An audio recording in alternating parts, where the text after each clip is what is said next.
नमस्कार, स्वागत है आपका न्यूज 80 पर। मैं हूं आपके साथ राहुल राणा। 2024 का लोकसभा चुनाव अब धीरे धीरे दिलचस्प होता जा रहा है, क्योंकि पश्चिम उत्तर प्रदेश में इन दिनों एक शोर अलग जयंत चौधरी को लेकर खड़ा हो गया है कि क्या जयंत चौधरी अब बीजेपी में जाने वाले हैं। हालांकि अभी तक कोई भी आधिकारिक बयान न तो राष्ट्रीय लोकदल की ओर से आया, न भारतीय जनता पार्टी की ओर से आया, न समाजवादी पार्टी की ओर से आया। लेकिन 2024 के लोकसभा चुनाव को लेकर पश्चिम उत्तर प्रदेश को कैसे फतेह करेगी बीजेपी, इस पर दिग्गजों की नजरें लगी हुई है। और अब चर्चा यह है कि बहुत जल्द जयंत चौधरी बीजेपी में शामिल हो जाएंगे। और जयंत चौधरी की चुप्पी भी अपने आप में बड़े सवाल खड़े कर रही है कि क्या जयंत चौधरी की चुप्पी के पीछे ये मायने निकाले जाए कि वो बीजेपी में चले जाएंगे। लेकिन आज इसी गुत्थी को समझने के लिए, इसी गुत्थी को सुलझाने के लिए मेरे साथ बातचीत करने के लिए यहाँ समाजवादी पार्टी से जावेद जंग साहब है और उमेश कुमार जी हमारे साथ है राष्ट्रीय लोकदल से।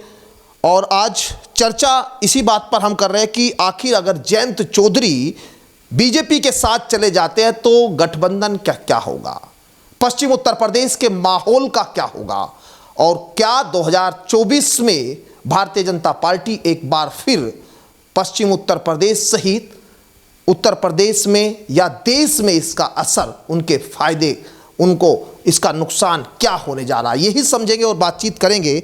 सबसे पहले जंग साहब, आपसे समाजवादी पार्टी का गठबंधन, राष्ट्रीय लोकदल का गठबंधन, क्या अब मान लिया जाए कि जयंत चौधरी जो है आपसे अलग होकर भाजपा में जा रहे हैं? अभी ऐसा तो है नहीं, क्योंकि अभी कोई आधिकारिक नहीं बताया गया। हमारे नेता का कल भी बयान आ कि चौधरी साहब जो हैं पढ़े लिखे हैं और वो किसानों की भावनाओं का कदर करेंगे और वो कहीं नहीं जा रहे।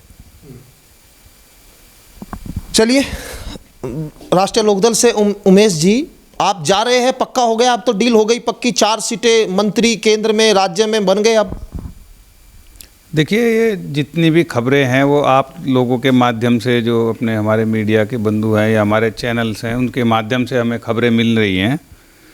लेकिन अभी कोई, आपने खुद कहा कि आधिकारिक बयान नहीं है और कोई हमारी भी जो है हमारे पार्टी लेवल से हमें कोई दिशा निर्देश अभी नहीं मिले, ना हमें कोई पार्टी लेवल से कोई हमारी बातचीत इस तरह की हुई।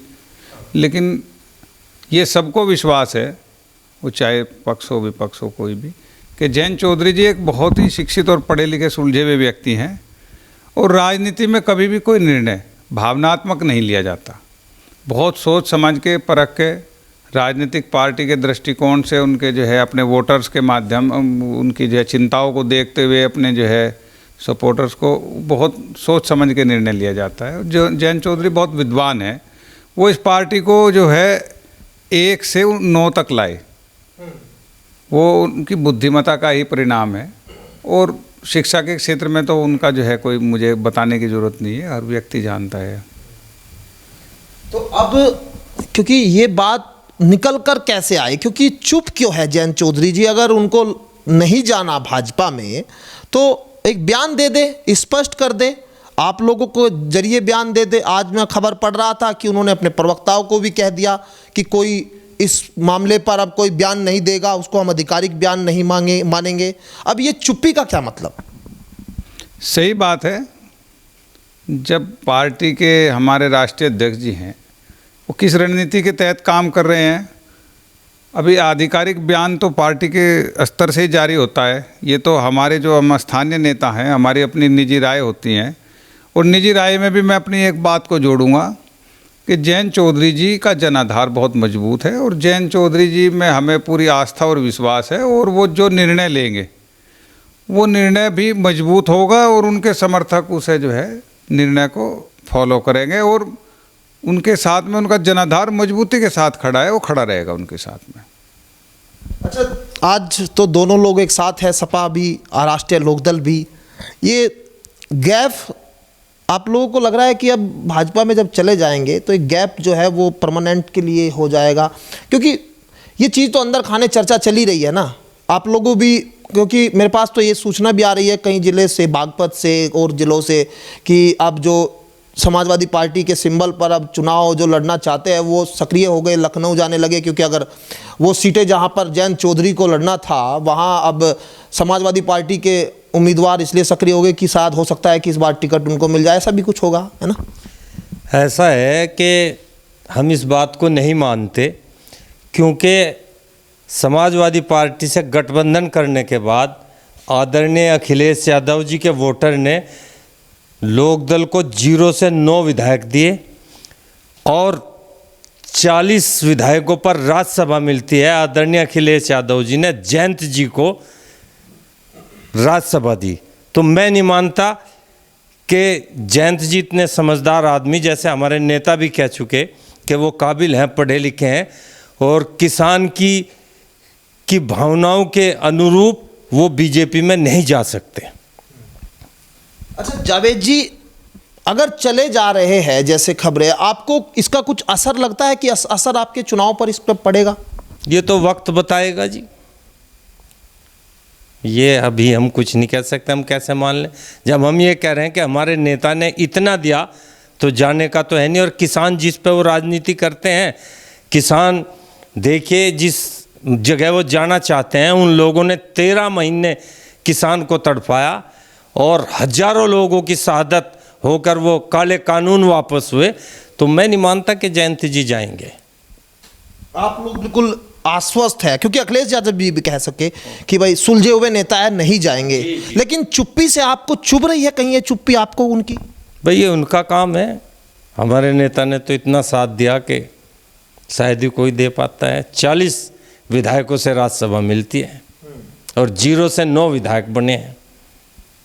तो अखिलेश जी ने तो बहुत साथ दिया और हम भी अब यही मानते हैं, क्योंकि जिस पिच पे आदरणीय जयंत जी राजनीति करते हैं, उस पिच के लोग किसान हैं और किसान नहीं चाहता बीजेपी में जाना, क्योंकि उन्होंने किसान की जो दुर्दशा भारतीय जनता पार्टी ने की है वो किसान देख रहे हैं।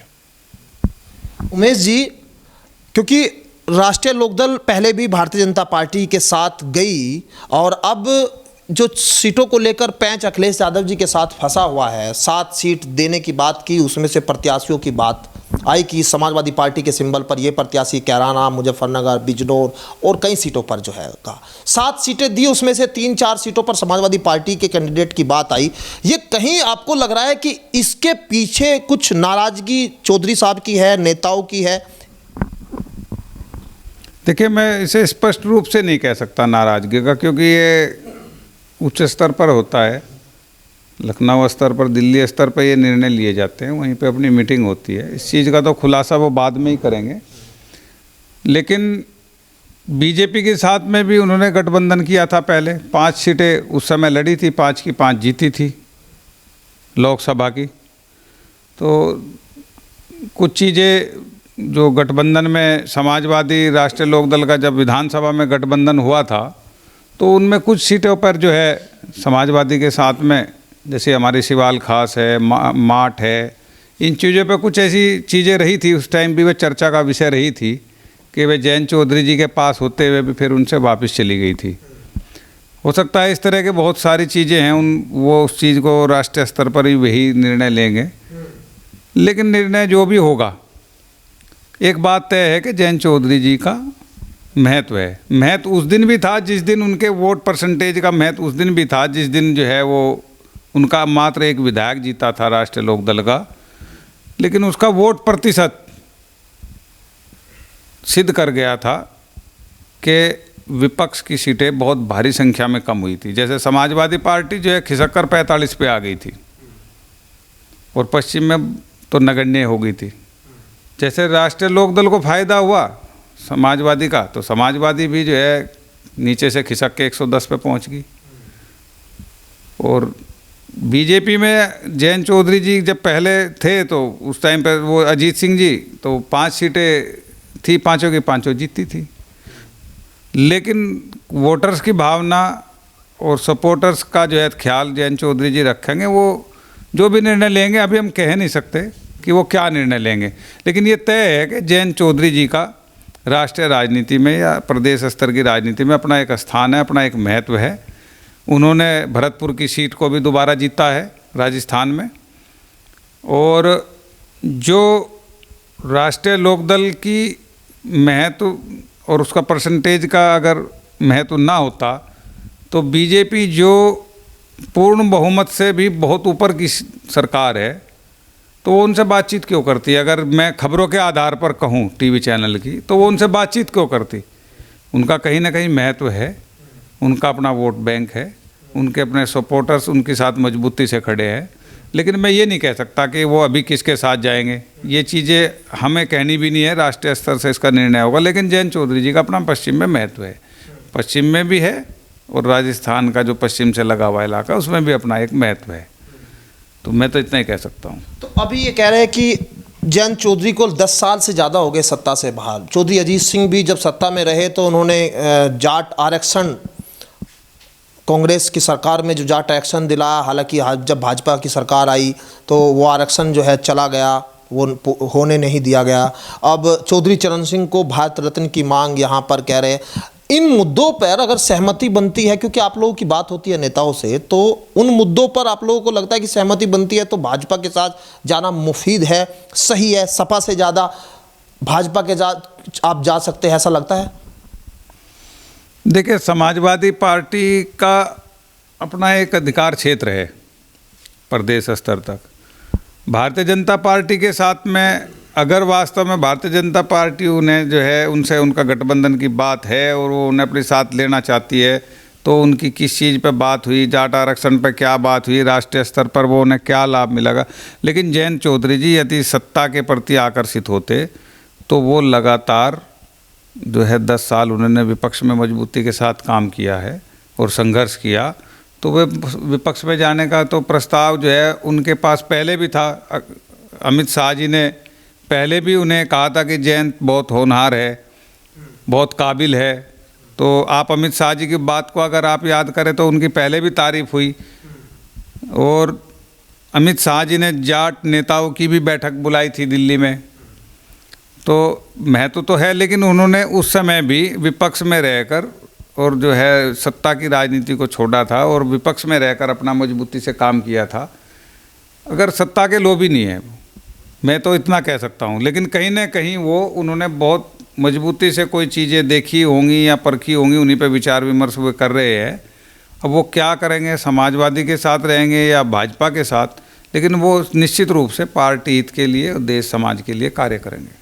अच्छा, इसका असर क्या देख रहे हैं आप अगर जाते हैं? जैसे कहा जा रहा है कि शायद हो सकता है 12 तारीख तक इसकी घोषणा भी हो जाए, क्योंकि बीजेपी के सूत्र तो यही बता रहे हैं कि 12 तारीख तक हो सकता है ऐलान हो जाए। आप इसका राजनीति पर क्या 24 के चुनाव को देखते हो, असर आपको क्या लगता है अगर ऐसा होता है आप क्योंकि जैसे खबर आ रही है लगातार?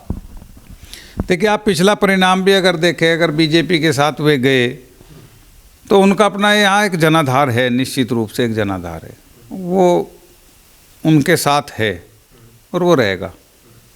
वो जनाधार चाहे समाजवादी के साथ रहे में, समाजवादी के साथ भी उनका कार्यकर्ता मजबूती से खड़ा रहा और बहुत अच्छा इनका जो है तालमेल से इनका गठबंधन रहा, जयंत चौधरी जी का, अखिलेश जी का। मुझे नहीं लगता अभी तक कोई ऐसी विवाद की स्थिति खुल के तो कोई सामने नहीं आई, अखिलेश जी की तरफ से आई ना जयंत चौधरी जी। चाहते तो आप लोग भी है कि भाई आपका सिंबल है तो आप लोग जो है क्यों नहीं लड़ेंगे, आप नहीं चाहते?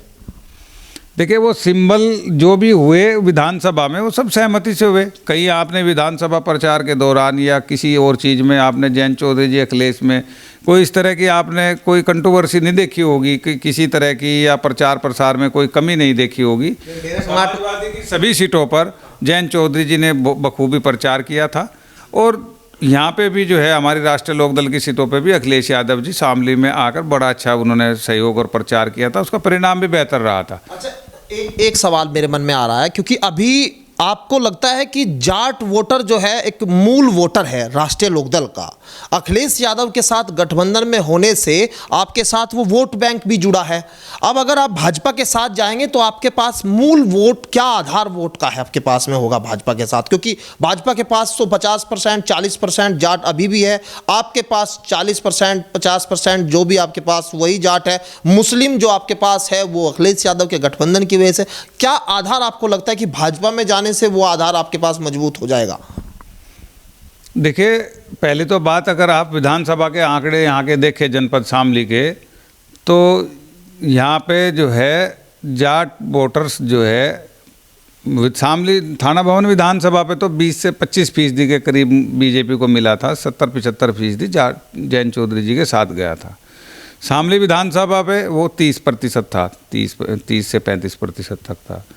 लेकिन 50% वोटर जाट अभी कहीं लोकदल से अलग नहीं हुआ। अभी भी जाट के पास, राष्ट्रीय लोकदल के पास में अपना उनका कोर वोट बैंक जो है 60 से 70% है।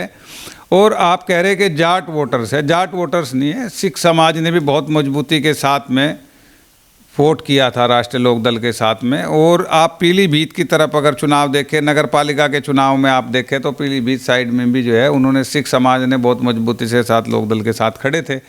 दलित वोटर्स का वोट भी मिला।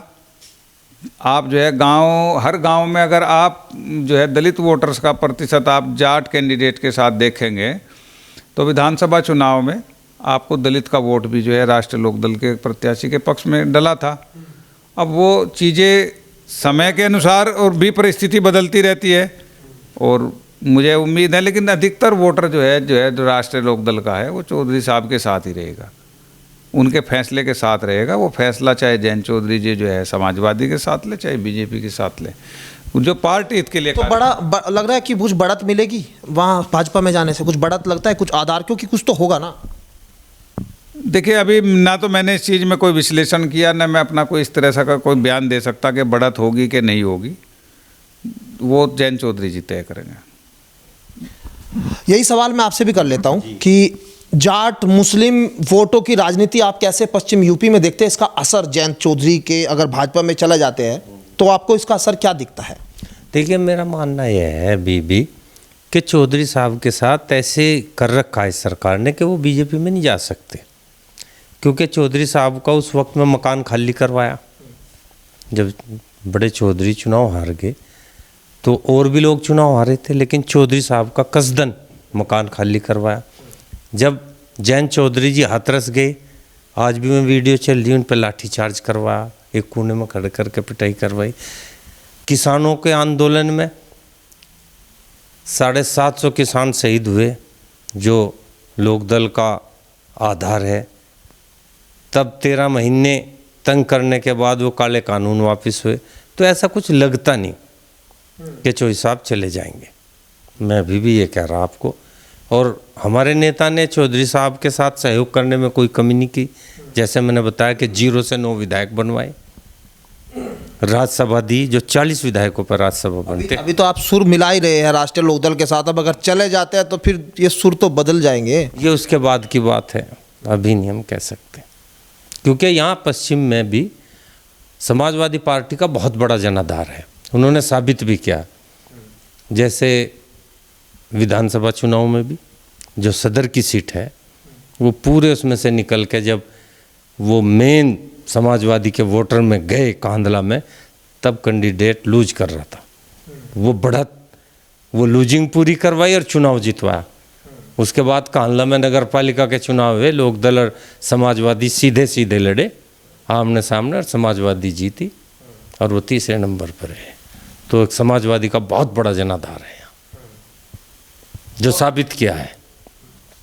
तो मतलब जयंत के आने जाने से आपकी पार्टी पर कोई ज़्यादा फर्क नहीं कह सकता। देखो, गठबंधन तो है, तो गठबंधन है, अभी मैं ऐसे नहीं कह सकता। लेकिन मैं ये कह सकता हूँ कि जैसे लोकदल का आधार है तो समाजवादी पार्टी का भी बहुत बड़ा जनाधार है।